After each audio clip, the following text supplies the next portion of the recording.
And welcome to the Expo show, where every week we try to bring you the best that's going on around the community here in the Indianapolis area. Today we have a guest who is here to talk with us about health and the disparities.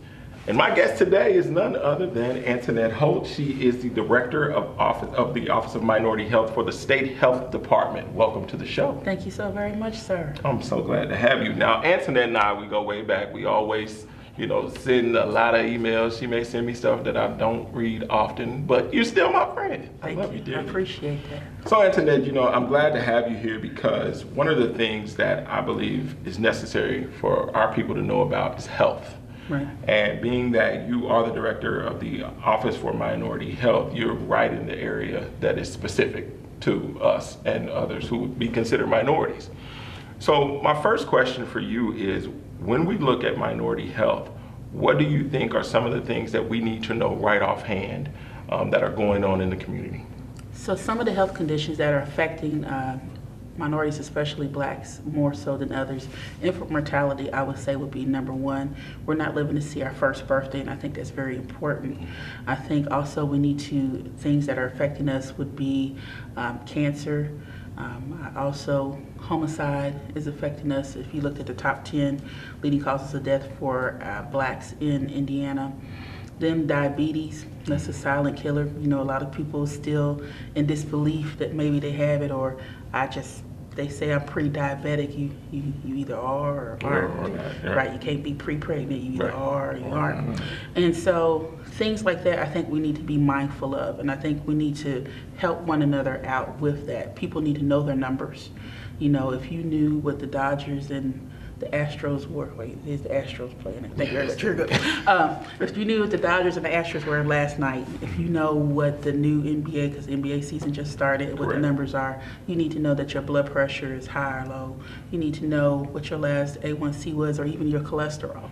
So these are things that we need to pay attention so we can be better health advocates for ourselves. Do you think it's still somewhat taboo about us going to the doctor? I think there's a lot of people that believe if you don't talk about it, it's not going to happen. Or if it's a condition that's taking place maybe in a community thing, because it hasn't happened to you or a family member, it won't ever happen to me. There's a lot of things that are genetic. Mama had hypertension, daddy had diabetes, and so you're at higher risk for it. Sure. But then there's some people that may not have had it in their genealogy line, but you have people that are coming up with cancer, different things because of environmental factors or things. So these are things that we have to pay attention to. I think, again, just like the Bible said, we perish because of lack of knowledge. That's right. And so I think it's important that people know, when you know, you can do better. Absolutely. We've got a lot of things coming out, a lot of movies, a lot of documentaries, talking about food, what's good, what's not, what you should eat, what you should stop eating, the things that we've been eating that were not good for us. How is that impacting the health and healthcare industry now? I think it's important that we have to have clear messaging. You have to do what works best for you, in the sense that, like you said, so once upon a time, eggs were good and they were bad. Now they're good again. Yeah. Maybe the egg whites are better for you. So you just have to, again, being informed, paying attention. And so knowing your sources is where you get your information from. Now, Nana Boo Boo down the street is wonderful. But if the American Heart Association, or maybe your doctor, or if you don't have a physician, you go to your local neighborhood clinic, they can help you make those choices if you don't know specifically or for sure. So I think, again, knowledge is key. But when you impart, you're empowered, you're enlightened, then again, you have better outcomes. So I was doing some research, and I found something about heart attacks, and it says we receive the worst care, as in black people, receive the worst care for heart attacks. And then not only that, it says that black women are 11% more likely to have a heart attack than a white male. And when we look at this and we see that we're not receiving the same types of treatment, whether it be an angioplasty or something that will help the heart or give us better heart health, what is it? Because what this article was saying was, it's like we could talk about disparities all day, but one of the things that is remaining strong is the disparity in how we're treated when we go to the hospital. How do we fix that? First of all, we have to educate our doctors. We have to educate the people that do the intake process. We have to educate, again, ourselves so we can be better armed and equipped. Because if you feel you're going to your doctor and you're asked questions, let me say it again, ask questions. Let me look at the nice people, ask questions. Because there's a lot of times we don't do that. We'll sit down, we can ask 50 million questions to all our friends and loved ones. We get to the doctor's office, okay, you have anything to say? Anything else you want to? Ask questions. If you don't know, there's no silly questions, there's no stupid questions. Ask questions. If you want to know what is systolic compared to diastolic, what does it mean, angioplasty, what exactly does that mean? What does it mean when a valve gets, what blocks it? What is it? Ask specific questions so you know. But then not only that, if you feel that you're being mistreated by your physician or the nurse or different things, don't be scared to report it. And how do you report it? You can report it to either that hospital that you go, they have a human resources area. You can, if they don't listen to you, you have the medical association that exists, the Indiana Medical Association you can report it to. There's different things that you can do to make your voice heard, because that's very important. And then it's important for us to educate these doctors and upcoming doctors in regards to having culturally appropriate care. How do you go about that? Culturally appropriate care, I've never heard anyone say that. So you have to, got to catch them early. So if you're in these med schools, during their curriculum and training and different things like that, it's the same thing with the doctors, it's the same thing with the police, that's a whole nother topic. It's the same thing, different things. You want to make sure people know who they're treating. You got to know the populations that you're going into. And then you have to know in regards to if there's certain cultural beliefs or different things. And so we, as African Americans, tend to be guarded. I'm not going to necessarily let you know everything maybe the first time around, so I may have to get to know you first. So if that means you got to listen to me talk about my 20 children and only had 2 and all these different things like that or whatever have you to get to know me, and then you can find out, no, last time I took my blood pressure medicine was 3 months ago, or I've been having a headache for 4 months and I've been wondering why it feels like I'm swimming away or different things like that. Then you get to those issues. And so, but we have to arm people that are going to help us with the resources and tools. So again, dealing with different populations, African Americans, Latinos. I mean, Spanish is not the only foreign language that's out there. You have these different dialects. You have, we're ever growing. You know, minorities make up 20% of Indiana. We continue to grow just as the nation grows. And so we're going to have to adapt. So you're going to have to be prepared when you're treating people and different things like that. Everything's not going to always just be a cookie cutter way to treat people. And I think that that's the point that I really want to make, is that cookie cutter approach cannot be as it relates to our health. Right. And I think more people definitely need to reach out or get in front of it and start having these tough conversations, because when you're dealing with your body and your health, you want to make sure you're giving that information to the person who is going to do right by that information. And you got to tell them. Got to tell them. So what we're going to do is we're going to take a quick break. When we come back, we're going to continue this conversation. You're watching the Expo Show.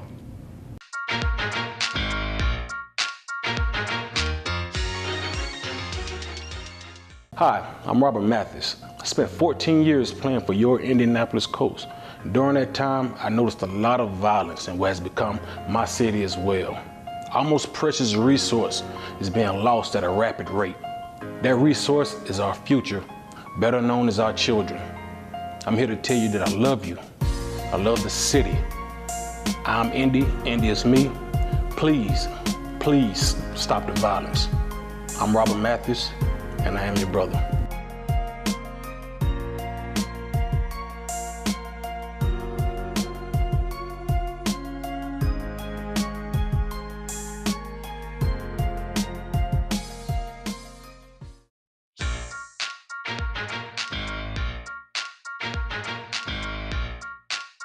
And welcome back to the Expo Show. I'm your host, Gregory Meriweather. We're here with Antoniette Holt, and we are discussing minority health and the disparities that we find within it.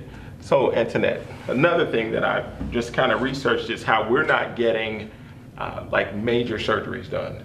There was some research done that showed like knee replacements, when we have heart attacks, hip replacements, things of that nature. It's almost like we have to go through the therapeutic or the therapy process when it's necessary for us to actually get the replacement. What do you believe is causing that? I think You know, disparity means there's a gross negligence in regards to the norm. Yeah. And so historical evidence, systematic barriers, different things have put in place sometimes hindrances for people to get the necessary course of action that they need. And so that's why I said you are your own best health advocate. Don't just let people be like, okay, if you feel like this is not the answer, there's always a second opinion. You're not pinpoint, you know what I'm saying? You're not pigeonholed into just one decision. But I think a lot of times it just depends upon the system, depends upon the people that you're dealing with, those different things like that. Breaking norms as far as, well, this is how we've always done it. You know, research and find out specifically if you have a certain condition or knee replacement, different things like that, what can be done. There's a lot of people too that don't want to do surgery. Yeah. That don't want to get cut up on, whether it's because of cultural beliefs, whether it's because I don't want that knife or it cost even. There we go. You know, cost. So there's a flip side to that too, where it's not just so much just the people not preventing surgery, but want to take advantage of it, because you could tell people if you do this you'll feel better. No, you're not putting that screw in my back. Yeah, and if grandma and them, like, they cut my eyes and they're not working. Well, Right. grandma, your eyes are 20 years older since they cut And them. then that's what happens. Sometimes we have experiences, and then there was a bad experience for one, and so then that stops the whole trail of people. Well, you know, Miss Susie down the street had that nursery knee surgery. She walking bow-legged and bent over, and Yeah. we can't do that. Don't go to him. Right. Right. So when we think about that, you know, cost, you know, go to the doctor. There's always something that's, you know, I go in, I have my copay. If I go get surgery, I have the copay. If I go to another, get a second opinion, I have the copay. So when you think about, even from a poverty perspective, let's say I'm in the 30% that's close to poverty. But if I continue to rack up these bills, I'll be in poverty. Yeah. How does that affect us going to the doctor? I think it plays a big role, because I mean, you have to choose, is my health important, or me eating, or me paying the rent or mortgage or car payment or whatever is due at that moment. So I think it does hamper a lot of people going out seeking treatment. I think it's important that people know about programs that exist that could possibly help them, like HIP. The state has the health insurance program plan that exists, and now it's enrollment time. Okay. And so people can go out and find out about information about that. And then you have these entities such as MedWise or MHS or different things that can help you navigate through the system if you don't know specifically what should I be looking for, what questions should I ask. So then you can have an advocate for you, helping you out going through it, because it's a hard process. I mean, even if you have insurance, I have insurance, I don't understand everything that they give me, say to me, or whatever have you. So I have to ask questions, and then I'll have to keep calling and please hold and this and all this other stuff, different things too, just like anybody else. Right. But it's a process that, again, you're worth fighting for. Yeah, and I think that that's the challenge. I think it has become very challenging when, like you said, I eat, go to the doctor, pay my bill, go to the doctor. And I think that also when you get there, you're wanting to make sure you're all right. I have been to the doctor. I'm gonna say I've had knee surgery, and I've been to the doctor, had the knee surgery, and then all of a sudden it's like, oh, we cleaned it up, but you probably need to get it replaced, but that'll take about 10 years. And so You gotta come back. so you have to go back.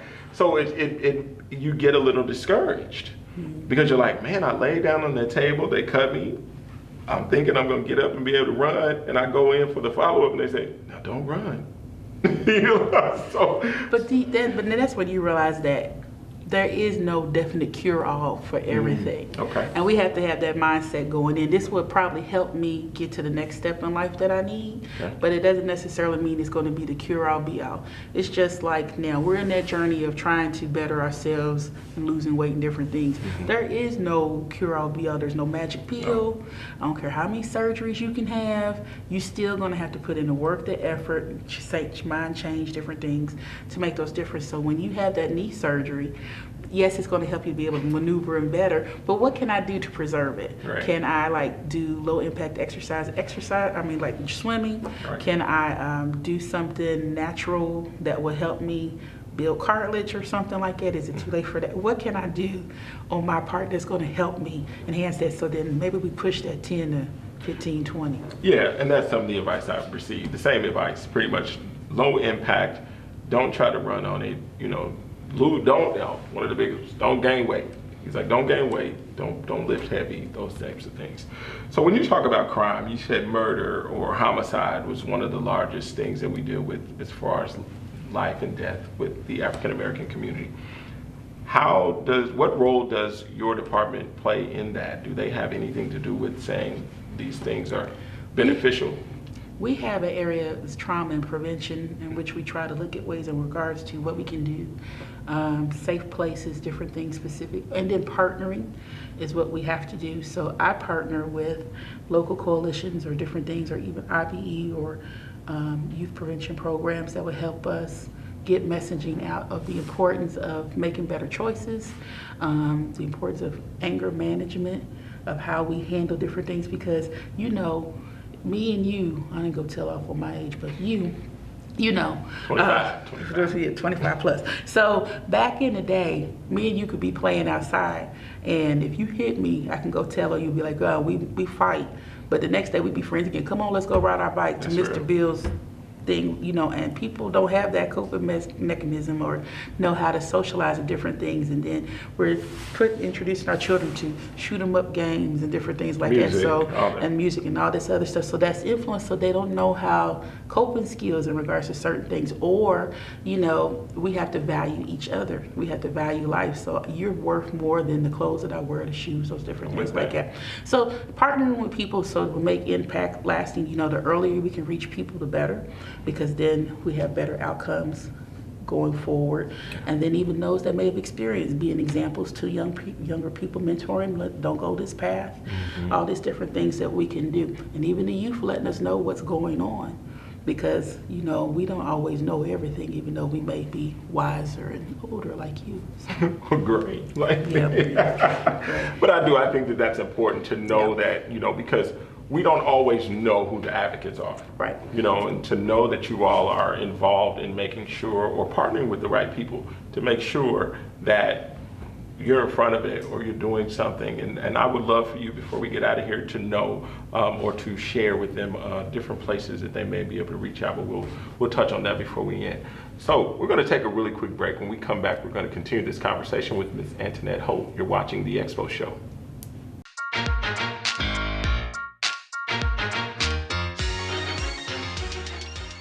When I think about my son, I think about his big heart, how kind he was, just being there for everybody.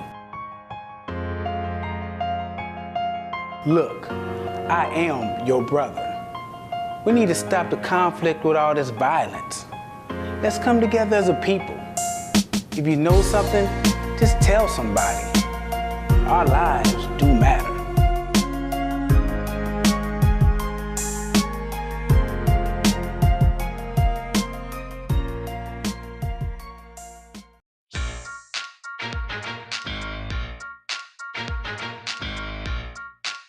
And welcome back to the Expo Show. I'm your host, Gregory Meriweather, and we're sitting here with Ms. Antoniette Holt of Minority Health, State Health Department.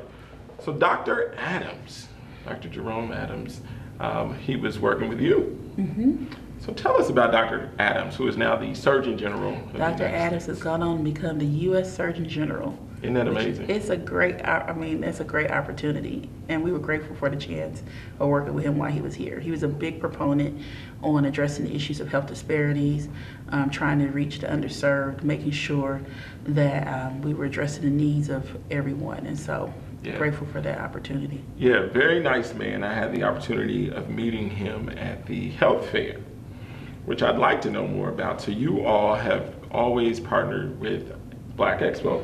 Yes, we partnered with Black Expo. And always, I've been with you at the health fair, and I'd like for you to tell us more about it, because I think that, you know, we see it, go to it, but I want to know, because I've seen you riding around on your cart, you know, you yelling at me and telling me to get out the way and everything else. So tell us, how do you go about putting this event together? Well, the In Shape Indiana Black Minority Health Fair is getting ready to go into, Expo is 40 getting close to 40 years. So it'll be 33 years for the health fair. And it all started because Dr. Williams and At the time, it was Woody Myers. Oh, who was yeah, the health Dr. Woody commissioner. Myers, yeah. Wanted to do a health proponent for it, and fast forward to now, it's one of the biggest events that exists like it in the United States. Our primary focus is trying to reach those underserved populations, providing over $2,500 worth of free health screenings. And so we do it in a 4-day span. We partner with the major hospital systems that are here in Indiana, as well as our pharmaceutical companies, different things. Everybody plays nicely in the sandbox for those 4 days. And they come and try to offer the best services. So you have everything from dental to, this year we did immunizations. And so there was a chance where you can on site get immunized for certain things, shingles, different things like that. HIV testing, Hep C testing, because we've been seeing that a lot in the news as far as our wiser generation, telling you to go ahead and get tested. And then also PSA, these different things that are affecting minorities at greater numbers. Opportunities to educate about infant mortality, opportunities where you can educate and learn and just garner a lot. You know, it's more than just taking the suitcase around and collecting all your freebies for the year to give out to people and everything, where you really get to leave impacted by just the great opportunities that exist. If you didn't have health care, how you can get access to it. If you didn't have a regular physician, or you had questions, we had doctors on site. We did breast exams, clinical breast exams that allowed you an opportunity to be able to know your body, know you. Again, it's just the opportunity of you becoming your best health advocate. And so it's a great honor. It's no way that one person can do it. It takes the planning committee. It takes all these wonderful sponsors and exhibitors. We're grateful for everyone that participates, because again, each year we try to make it better and bigger for the people that are coming, because it's free. That's what we have to keep. It's free, it's free, it's free. It's right, it's free. I don't know how else to say free. So if you ever come to the health fair, if you ever walk in before it gets started, you will see Antoniette on her cart. Move out the way, okay? Because it is a health fair. So you want to stay healthy. Don't get ran over. So I want to. Go ahead. So I want to say this. When I went to the health fair, when I was there, I saw a group that was predominantly, more mature, an older group, older in age group. Is there something that you all plan on doing to maybe get a younger group to start really coming to the health fair? Because you're finding that there are some massive numbers in certain age brackets when it comes to certain things. So how we go about getting those people? So the first night we focus on seniors, not that it's just the whole thing, but we really want to do seniors, because usually it's not as busy that first night.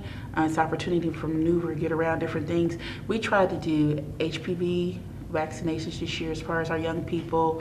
We had 913 Sports there that was trying to promote bike racing, different things. So the children were trying to outbeat their parents and different things. We gave away helmets. So we're trying to think of innovative ways and different things to do that will attract younger people, because sometimes younger people just feel like, well, I'm fine, I'm invincible, and all these different things. But there's so much that are affecting our young people. They're being diagnosed more with diabetes at a younger age, hypertension at a younger age, these different things. And so here's a place, lead testing that we have for our young people, different things that they can come in and do, activities they can do, because it's a family-oriented thing that we want to make sure people get involved. So don't leave your babies at home, bring them with you, and if you're going to go to the whole expo, go to the health fair first, and then go through and do your perusing and different things like that.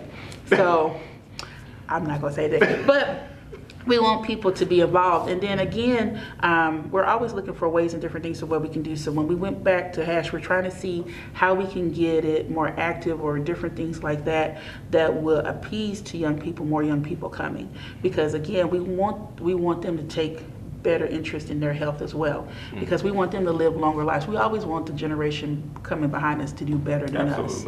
And so I definitely want them to, I want them to live long. I want them to have happy lives, I want them to be healthy. And so you can influence your friend being healthy. Yeah. So because you find out that there are a lot of people who may be feeling a certain way who never do anything. Never do, especially if you are younger. You just, or for lack of better things, you may have interacted with someone and may have something, maybe an STD. And people are afraid or embarrassed to find out and we about provide that testing for free. You have people that would counsel different things, that would provide you with the necessary things to protect yourself that are there.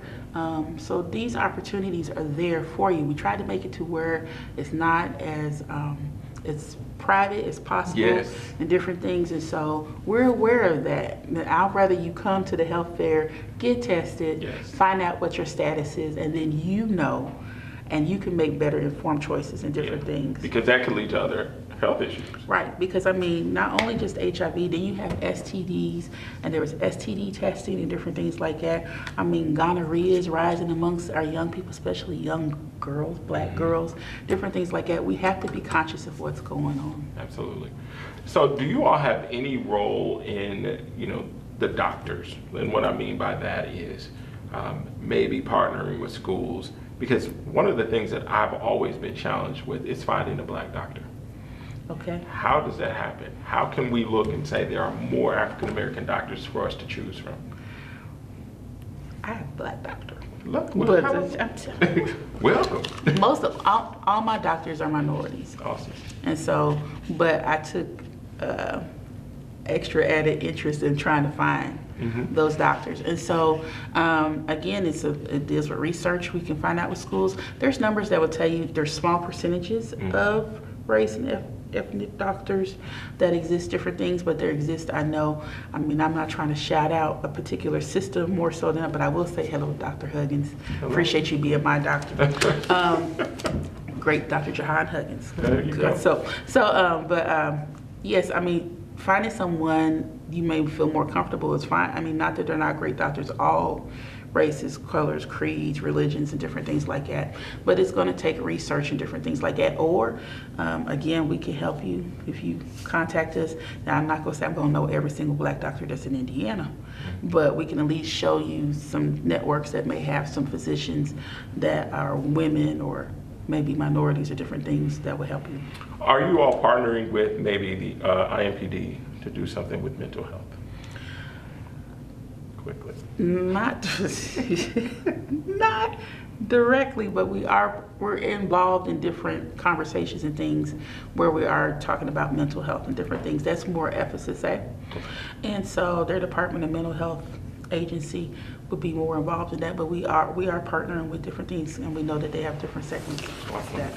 Well, Antoniette, I really thank you for coming, you, Mr. and I Meriweather. really want to get you back because we want to take some time when we get more time to talk about mental health and just what it's doing to our community and how we can get in front of that as well. I look forward to that conversation Absolutely. and banter with you. Absolutely, I thank you. This has been the Expo Show. I'm your host, Greg Meriweather. We would like for you to take the time, make sure you go out, get checked, go to the doctor, make sure you do that because we want you to be at your best all the time in health and in all ways. This has been the Expo Show. We'll see you next week.